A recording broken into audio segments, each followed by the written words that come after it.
Yo'q, qarang, eshiting. Eshiting, katta qizingiz oti Zuhro ekan, ha? Zuhraning ma'nosini ayting menga, men sizga mana shu nesh pul siz beraman.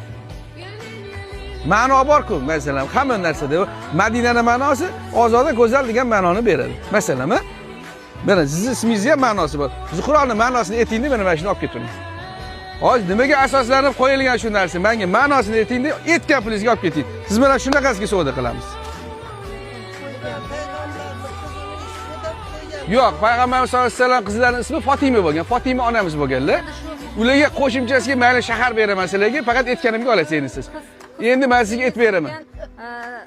Endi xo'jayini nima qilib? Yo'q. Fatima qo'yinglar, Zahro. Yo'q, o'shanga nimaga asoslanib qo'yilgan? Qarang, menga aytingchi. Aytganingizga beraman sizga.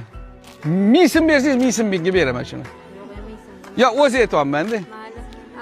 Xolislik shahar beraman sizga. Ha, ayting. Fatima onamiz farzandli bo'lganlarda betahorat bo'lmaydi. Shuning uchun qo'shimchasiga Zuhro deb ism qo'yiladi, ya'ni pokiza gul degan ma'noni beradi.